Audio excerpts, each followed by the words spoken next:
So my name is Fernanda. As you already know, I work in AOC.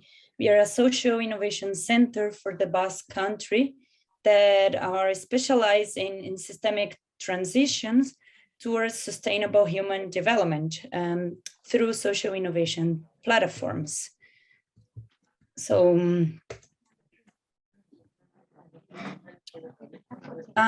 the past years, AOC have been working with UNDP Thailand country office on a social innovation platform in 3 provinces of the south, Patani, Yala, and Narathiwat. So this platform is focusing on the food system as a driver of systemic transformation. As it was identified during the listening process with the community and with the assessment of the Basque Food Innovation Lab, IMAGO, the platform has come up with a multi-level portfolio and with a set of new and ongoing initiatives. As you can see in the screen, this is the portfolio in the South Thailand. But within the years, the Apechaya and UNDP SIP team have been updating this version of the portfolio as several of co-creation, listening and workshop sessions have been conducted. So these initiatives that are part of the portfolio are aimed to address the needs and opportunities identified by the community during the listening process, which is the focus of this learning track today. This is important because these opportunities and these challenges are directly responding to the narratives operating in the area and conditioning the success of any initiative carried out in the Deep South. So we would define the social innovation platform as a set of methodologies and actions that in an integrated and open way generate a new process, products and service that address challenges faced by the territory. I think for me, the most interesting and important thing of the SIP is that it understands the community not just as passive agents, but as the protagonist of its own transformation process. And a platform movement like these characteristics seeks to interconnect organizations and initiatives, actions around shared objectives, methodologies, and evaluation systems in order to achieve a systemic impact. Sorry, if you look at the slide here, you can see the whole process of the platform. So the platform work requires the combination of experimentations, different iterations, and a clear implementation.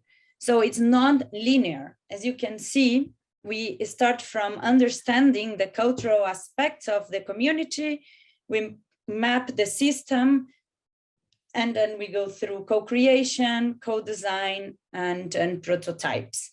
Always taking into consideration that the 5 levels of impact.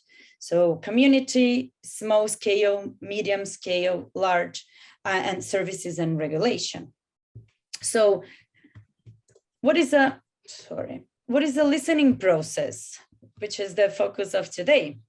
A listening process, you might already know as you also work using a listening as a tool, is a bottom-up listening process that will allow us to connect the portfolio with existing social dynamics operating in the area. So I would say it's a set of qualitative tools, when complemented with quantitative data, can unravel the community's narratives and reveal in-depth needs, challenges, opportunities, And we will also give potential ideas for dealing with these needs and opportunities. So it's these discoveries that will connect it in further process like co-creation and prototyping. So it's important to notice that the listening process has different waves with different depth. So in order to get to the bottom of the real narratives, we normally start this conversation with the community and stakeholders with just a more open sample of questions, just to as a temperature check to understand what's going on in the territory. So normally we focus on trying to understand the challenges and opportunities that are happening on the ground. If you already have a thematic area, for example, for instance, in our platform in Thai, we are focusing on food system, but for example, in other platforms, as we have our colleagues from UNDP, the Maldives, they are focusing on the future of work. So you can start the first set of questions already using, focusing on the thematic areas. So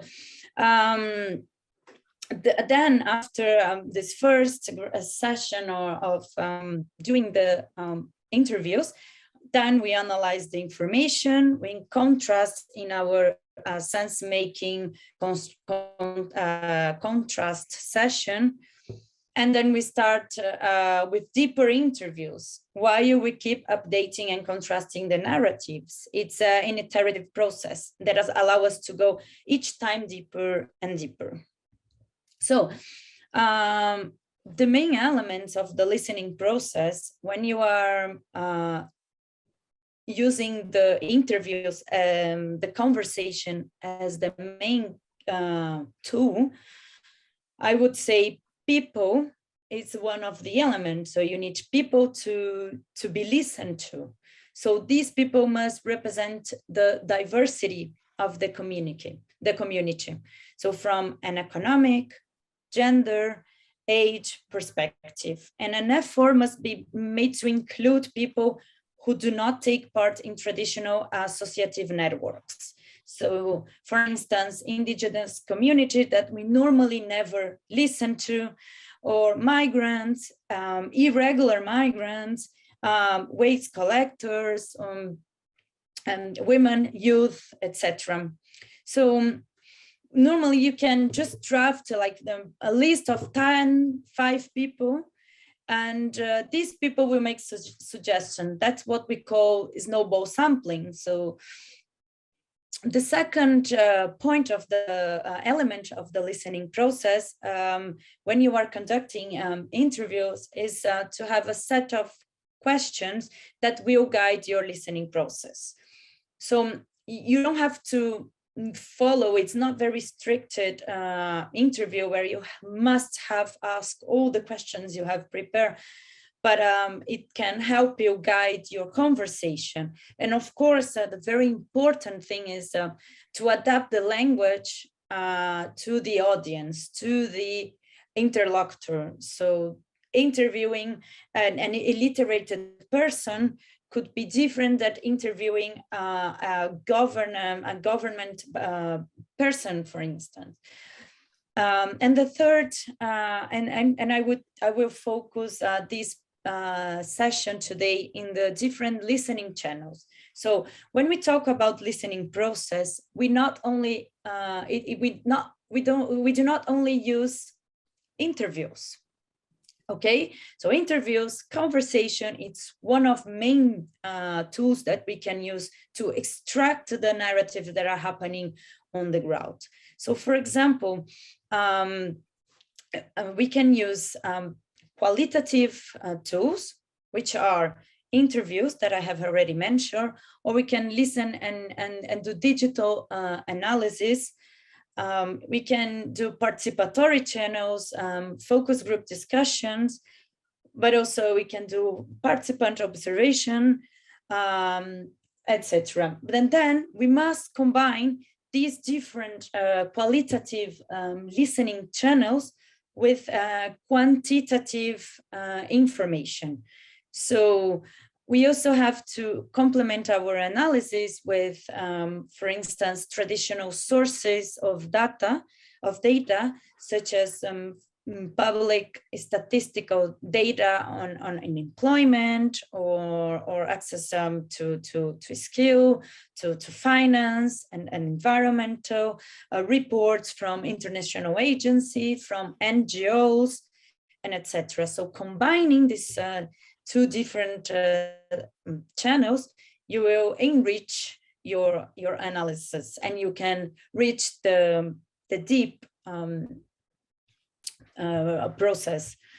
And then the fourth element, which is really important, considering the listening process, is the sense making and contrast session. So if we don't contrast everything that we have discovered and we have identified during the listening process, it doesn't make sense. We need to share with the community. We need to share with the stakeholders involved our finds and contrast them. But I will focus this on the end of our presentation, so I won't explain now.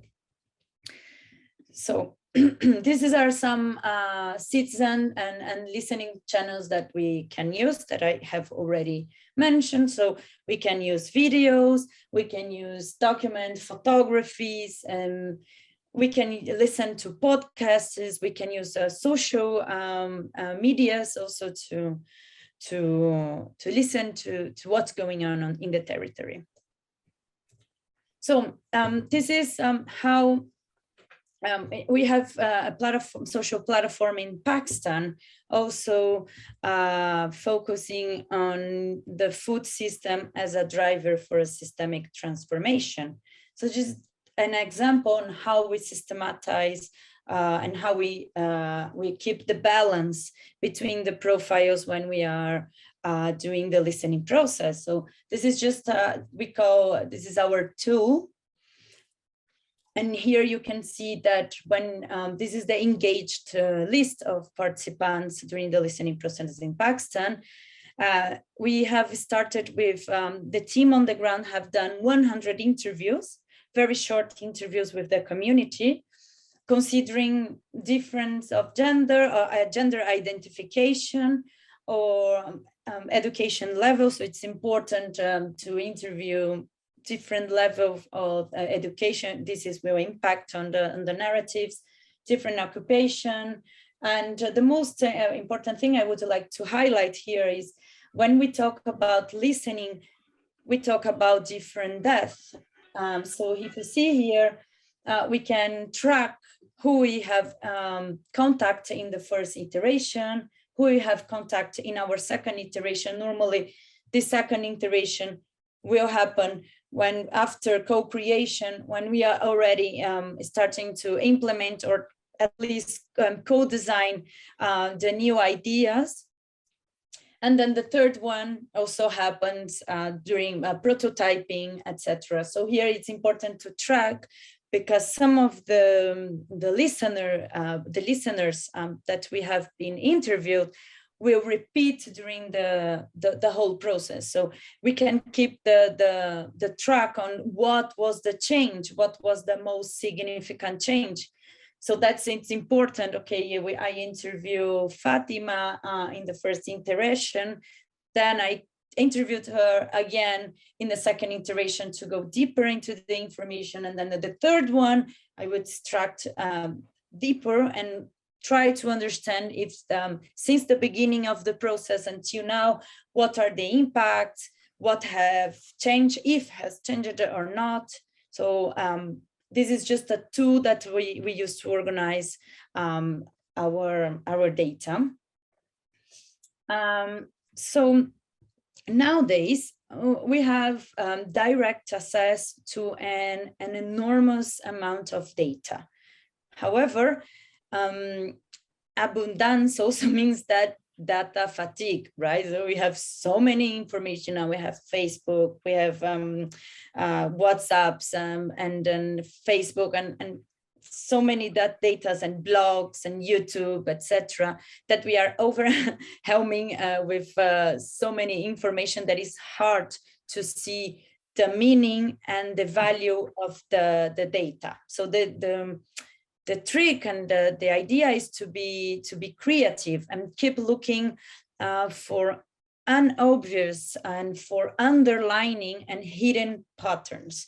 So more importantly, I would say that the value of the data should not be as isolated, since the context of your data is important. So revealing the set of assumptions, the relationship that information has on the environment, the value of a single data can be determined. So in southern Thailand, and also in the Maldives, and in our platform in Bangladesh and in Pakistan, we also use the digital analysis. So in this context, the digital narratives are the result of what we call natural language processing. It's an analysis of words, sentence, and texts that come from streaming and transcribing media articles. So from radio programs, TV interviews, social media, different kinds of sites, websites, etc. And it will capture the different narratives and approaches regarding a certain issue. In case of Thailand, the food system, that could be the future of work. So ideally, you should cross all this information with the finds from the listening and quantitative data. And then we will reach the underlining narratives that are operating in the territory. So there is another very interesting and I think super complementary tool and technique that we use normally when we are conducting ethnographic research, or in this case of the platform, when we are doing the listening process, that we call observation participant. So this is a qualitative research method in which the researcher, or in our case, the team, the fieldwork team, observe not only for example, if you are interviewing someone, you can observe how they react, but also you can observe how the community behaves in in different places. So for instance, you can visit a market. For instance, you go to Yala market in the morning and you start observing what's happening there. So this is a very interesting tool that helps you to organize everything that you observe. So if you can see here, you can just on the left hand of this side of this tool, you can just write down the activities you are seeing. So what, who, where, why. So for instance, you are observing the market and you are observing the fish stall, but you can see that, oh, but nobody's buying fresh fish and everybody is buying like frozen fish. Why is this happening? So you can approach the seller and can have small conversation to clarify the reflections that you have made before on the right-hand side. So you are observing that nobody is buying fresh fish. So you're wondering why. You can know maybe the prices are too high, and then you reflect for a while. So this is a very, very interesting tool, and this is a good matrix that can help you to guide your observation participation. So we have our colleagues from UNDP Maldives, Fatima. She later will explain their experience conducting the listening process in the Maldives. They had done the listening exercise in the whole country, in different atolls and different islands. And also they have used these two that I have mentioned before for observation. And I think they can share nicely what they have done. But before that, this is, for example, another example of observation that you can do. So when you are in a specific place, pay attention to signs, pay attention to protest signs that you can find on the walls, or if you are in a market, you can see the board with information where people can write down their opinion. Observe the view. For instance, here, this is a platform in Spain. And here you can see that there is like an unfinished project, so you can observe what's going on in the territory, not only as a behavior, but the views, the urbanization,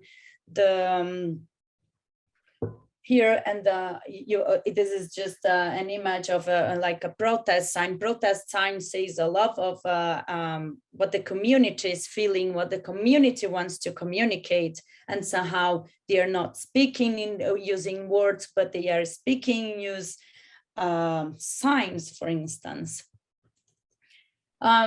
This is another platform we have in Basque Country, where we are using theater to analyze the people experience around life, care, and death, which is the focus of this platform. It's an ambulatory and as a listening channel as well. So I will stop talking for now, because I think it will be really interesting to hear from our colleagues from the Maldives. They will share their experience, maybe their challenges and their learnings in implementing a listening process in the Maldives. So we have here Fatima and Hussein. I would give the word to one of them. And yeah, thank you. My name is Hussein Rashid, and I'm the head of experimentation at the UNDP Maldives Accelerator Lab. Joining with me here is my colleague Rafa, who is also from the Accelerator Lab, and she's the head of exploration. So I'll be sort of going through our experience in conducting the deep listening exercise, and Rafa will talk more on about what you see on the screen now, about the real case observations in Maldives, which we conducted sort of simultaneously with the deep listening process. So it's been almost more than 1.5 years since we've been working with ALC and also BRH on this initiative of powering a social innovation platform on future of work in the Maldives. As Fernanda highlighted, we have gone through the initial processes of initial stakeholder mapping, deep listening, and we have thus far we have been able to progress up to the co-creation. Actually, 2 weeks back, we had our first co-creation session in one of the islands, and now we are sort of progressing to the co-designing stage in the next 2 months, and hopefully start prototyping towards the end of the year.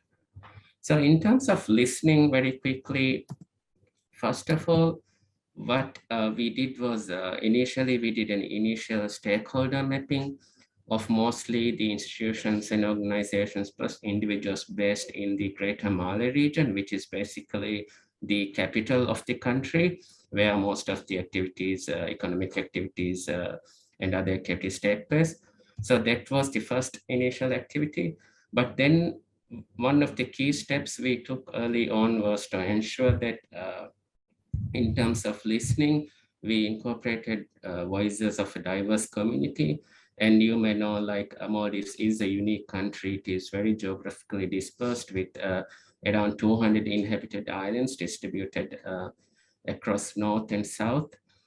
And also in terms of the islands, we have a sort of a rural-urban division in terms of explaining, like some islands are really populated urban islands and others are really rural with small population and in terms of economic and social activities also. So what we really wanted was to ensure that this, the process of deep listening was well contextualized and also curated to the Maldivian context. So firstly, ALC provided us with the questionnaire, the concept, and all the details in documents and materials. And what we really did was we translated all of them into the local language, just to make sure that when we go out to these islands and talk to these peoples, the ideas, the methodology, and the questions are well communicated. And after that, we sort of went on a mapping of the island in terms of selecting the islands. So with the budget we had and with the timeline we were working with, although it was tight and challenging, we wanted to ensure that we could incorporate as much as islands possible. And in terms of different islands, both rural, semi-rural, and urban islands. So we finalized 20 islands based on criteria such as population, livelihoods, and economic level of economic and social activities. And we came up with a mix of 20 islands that had both rural and urban features among themselves, and also covering the long geographical scope of the island from north to south. And even before that, one of the important activity we did was we tested the questionnaire in one island. Actually, the questionnaire that I was testing or the experimenting was to make sure that as interviewers, we also need to be prepared, when we go out to these islands and reach out to these people and comment and also ask questions. So the testing really helped us to sort of modify, tweak, and also curate the questions, and allowed us to comprehend the fact that each island is unique and every person we interview is unique. So although we have a set of questions, we really interpret them as a guide. So it doesn't have to be word to word.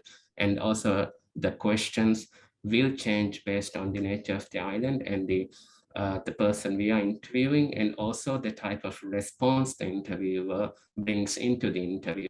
So as interviewers, we also need to be well prepared and keep all this in mind, that it has to be really organic. And I think that's one of the reasons why we test. So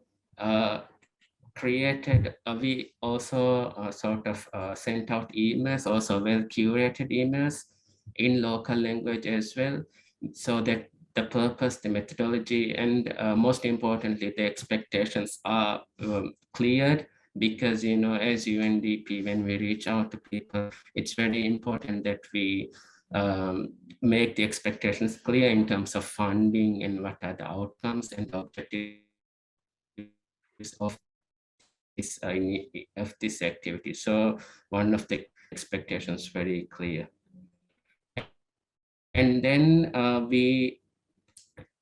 as I mentioned earlier, with the budget and the time we had, we hired a local firm to do these interviews in these 20 islands. And but the key initiative that we wanted to bring into the process was one of the ALAB members would accompany the private firm when they do these interviews, so that we can continuously reflect on the process and bring changes to the interviewing process as well as to the questions as we go along. So back then we had 3 members in our team. Now we have 2, but back then it was last year December and this year January, and one Love actually was able to accompany the listening firm to one of the 3 islands, but due to the Omicron wave here, we were not able to travel to the rest of the islands with the local firm. But these, being with them really helped also us to gather knowledge and also identify venues where we need to bring little changes to the process and also to the questionnaire and how we reach out to the people, and also most importantly, how we interview different groups of people. And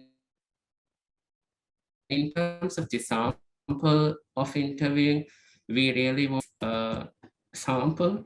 So in each island, we gave a sort of guidance to the interviewing firm that in terms of number of people we want to interview, and also in terms of the types, in terms of their institutional belonging, or in terms of their social status, also the type of work they do.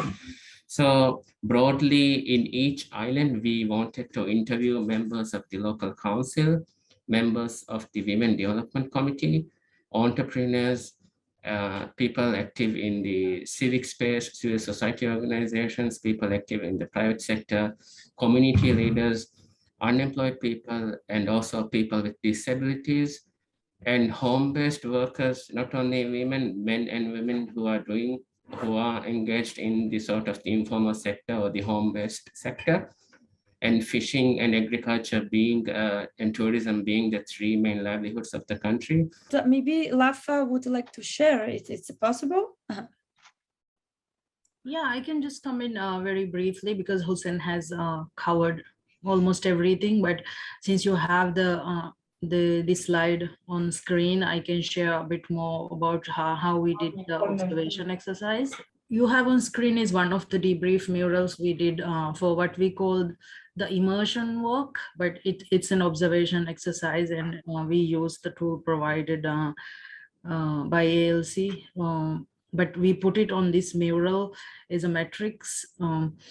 So this is an exercise we do when we go to each island, and not just for the actually SIP field visits, but it has been very helpful for our other solutions mapping accelerator lab field trips as well.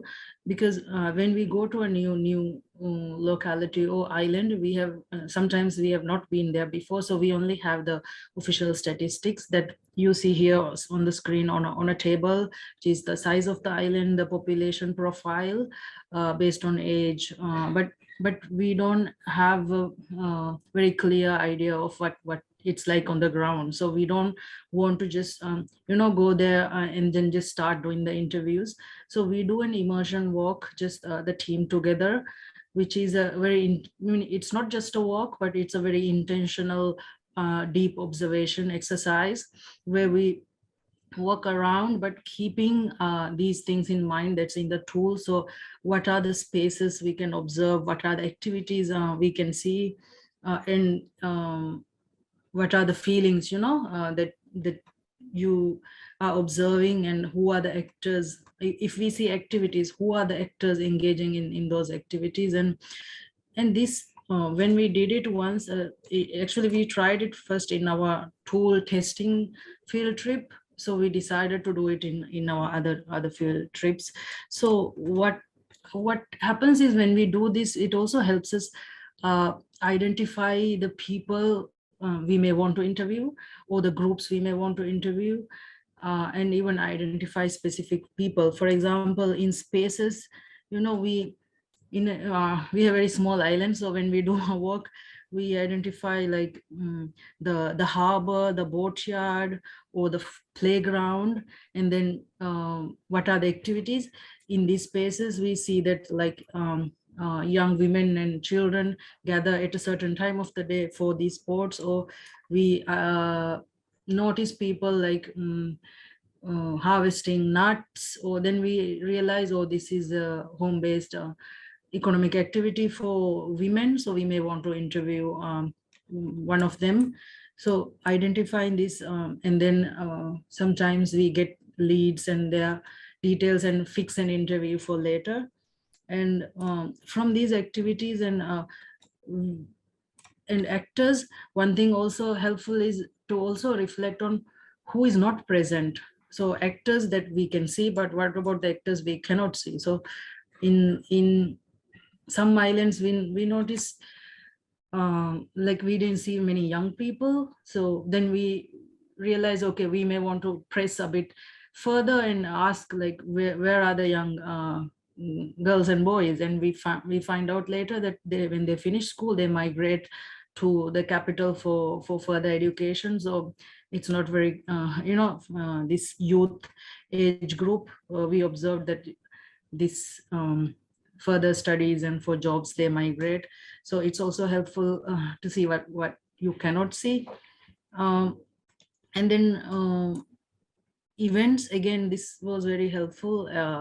Events meaning in some islands, we noticed that the arrival and departure of the speedboat from the capital, because it brings passengers and goods, that is like a daily event, and that's significant in a small community.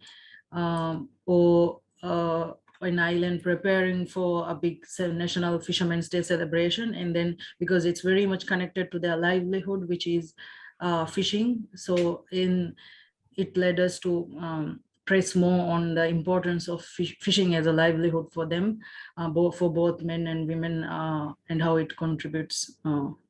So I think the tool, if you try it once, then as you go along, you will know how to use it more. But how we did it is, so after the exercise, then we come back and we make sure we do a debrief, because otherwise you will forget, because this is a lot of visual memory. So then we put, as you can see on the mural, the sticky notes. So 3 of us actually take time to sit together and then discuss these, put these notes on the mural, and then jot down some questions that we want to ask in our interviews, jot down people we want to interview. So that's where the actual value is, right? Because we see so many things every day, and then it just disappears from our minds. But documenting this and then bringing these insights to our interviews, and then finding more about it, that's where the real value is. So that's how we did it. When you are conducting interviews, if you can record the interviews, this is something really helpful. Also, you of course asking for permission, and then if you record the interviews, you can later transcribe and extract the main and most importantly quotes, right? Because during a conversation, you already know that sometimes people talk about different things that are not maybe the focus of what you want to listen, but listening after, when you have a clear mind, helps a lot. And also taking a small notes during the interview also helps you to internalize all the information that you are listening to, right? So that's why we normally do not only listen, but we observe and we write down. And it's really important to systematize all the information straight away after the interview. You don't have to transcribe all the interview straight away, but at least write down everything that you had, the main important things that it's in your mind, so you don't forget. So this is really important. And another comment that you have made are sometimes you bring two different people to the field. So this is really recommended. Somebody is just observing and taking notes while you are having the conversation, so you are not worried about the data that you have to collect. So you can actually understand and you can actually talk to the listener instead of focusing on just writing down. So having two people on the ground, it's really helpful. And before going into the analysis in depth of how do you extract the main narratives, I would say that it's important to share with sorry, I lost my thoughts. Sorry, but I was saying that you said that sometimes it's important to bring somebody with you to the ground to write down the everything that you have observed and talked. Okay, so how do we analyze and how do we systematize all this information that we have in AOC? And we have a tool for that, and it's important to if you create your own way to keep all the information. So we use an Excel sheet with many different pages where we keep all the information regarding the engaged people.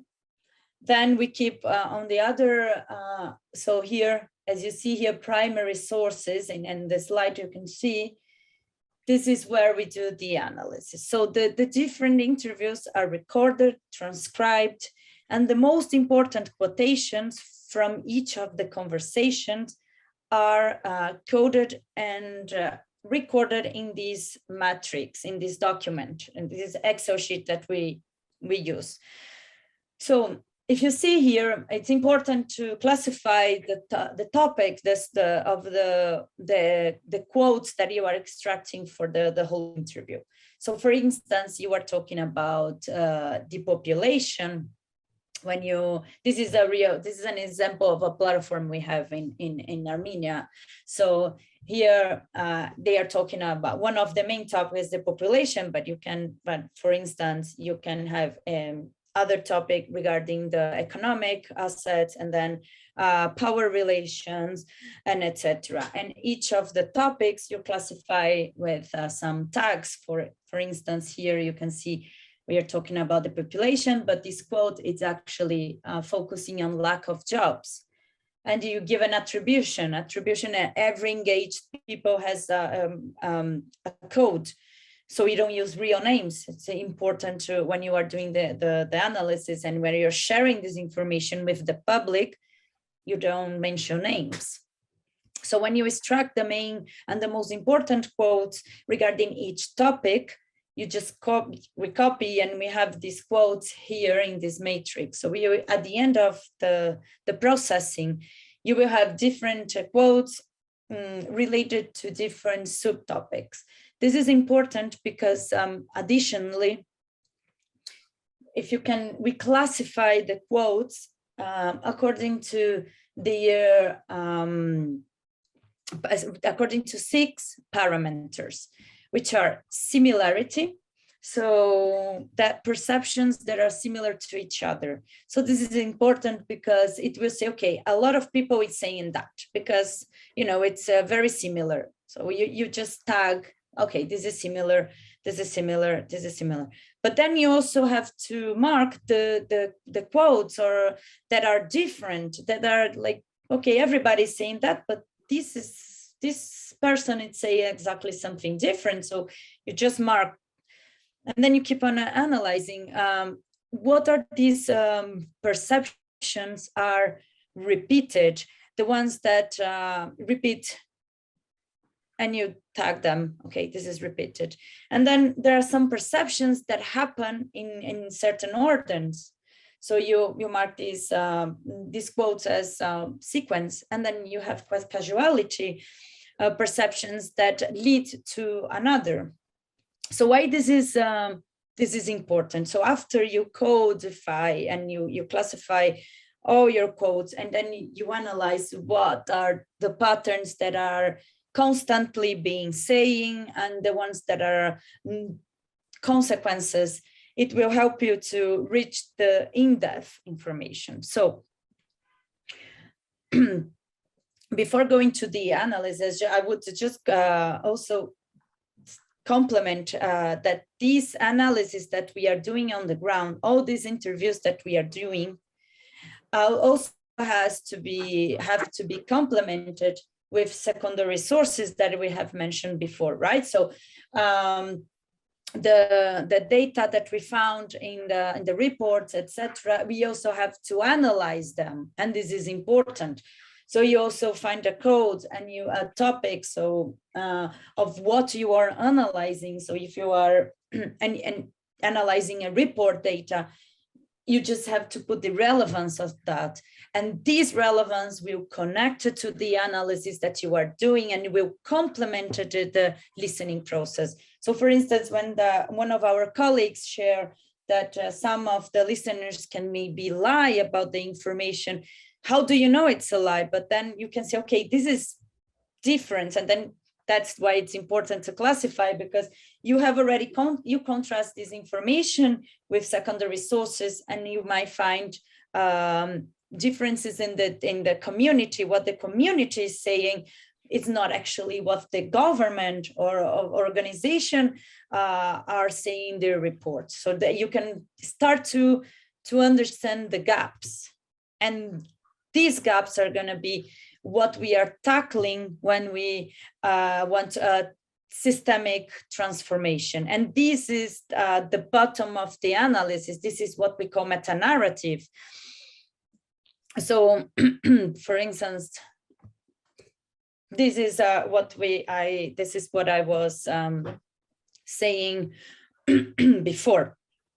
So here, when you are analyzing the narratives, the visible narratives, the narrative that everybody is saying, the quotes that we classify as in the last analysis, where we put frequency and similarity, those are the narrative that people are saying all the time, that it's on the surface. So, for instance, I will come back to the iceberg. I just want to use this example. So, in the Thai context, in our listening exercises, regarding the economy, the agriculture, the topic that we have analyzed, everybody, many quotes, like when we mark similarity and frequency, it's many people were saying the land is fertile and favorable to have a crop diversification. So everybody say, okay, the southern time is good for agriculture, we have land, etc. That's the top of our iceberg. This is on the surface. Everybody's saying that. But if we dig deep into the narratives and start reading and analyze the consequences, what we mark as sequence, we can see that these patterns indicate something hidden is behind. So, okay, southern time is good for crop diversification, but the agricultural system here is based on monoculture and of rubber and palm. So, and then if you dig deeper to this information, what actually is happening in southern time is the local production and farming. It's not a way to go for many of the people, because due to the agriculture system that is there, people migrate. So what we have to tackle when we are talking about a systemic transformation, it's not that what people are saying on the surface. We need to tackle the meta-narrative. So we need to stop people from migrating to, for example, to Bangkok or to the other cities. And how do we make these people stay there? And how do we make this area productive for agricultural production? So that's why it's important to analyze the quotes and classify them using this what we call iceberg logic. So in saying that, how do we contrast and how do we make sense of all this information that we gather and we analyze, right? So after we finished with our analysis, we will have some meta-narratives regarding each of topics. So we will have a meta-narrative for the agriculture, for the fisheries, a meta-narrative regarding the social relations, livelihood, for instance, a COVID impact, and then how do we present that to the government or to the institutions or even to the community to say, okay, this is what we found.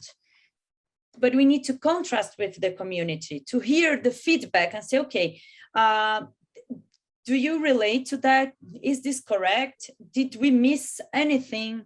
This is important questions that we have to make when we are conducting these contrast sessions, right?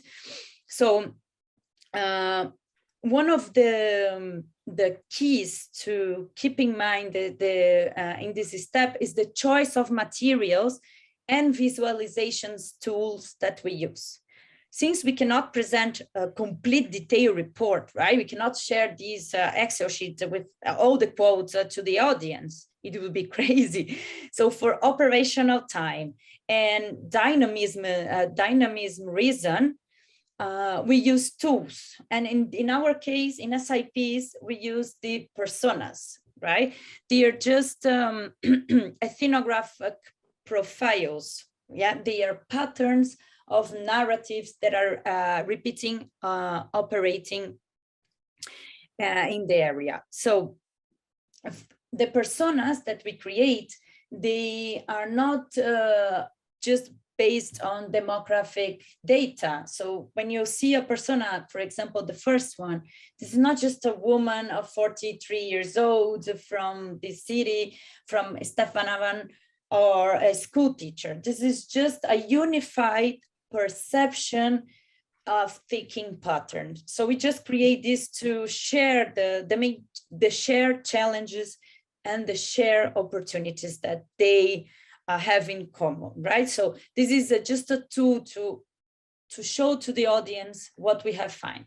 So we classified these personas per set. And each persona has this underlying key idea. Each persona has this meta-narrative that this means that that's what we have to tackle to achieve the desired transformation. So once again, the personas are just a representation of perceptions. They are not necessarily true. And sometimes even they are contradictory between each other. However, all of them are operating and conditioning the success of the activities in the area. So that's why it's really important to contrast all the findings that we have during the sense making. So this is, for example, a sense making sessions that we have done in Pakistan. This is just a sense making session with only women. We contrast with them all the findings, and this is the sense making session that we have done with stakeholders and the community in Pakistan. And then this is a sense-making session in Indonesia, and Indonesia platform that we have done the sense-making and all the listening during the COVID time. So it was really interesting because we were able to gather information via telephone, and the sense-making was conducted in a hybrid way. So you can get creative. I understand the Southern Thailand, it's big, it's large. So how do you get people from different regions together? So one way you can gather people in the same place. The community could be meeting in one place, but some stakeholders can connect via online and do like we are doing now, hybrid sessions. So today the technology has transformed the possibility for us to bring different people from different levels of even education to the same place to share and discuss the findings that we are having during the listening process. This is crucial for our next steps. So contrasting the information, it's crucial for the co-creation and for the prototyping, and even to go back to the listening and say, okay, now community and the stakeholders share with us their perceptions, then we need to go back to the listening and maybe go to the gaps that we haven't identified during this listening process.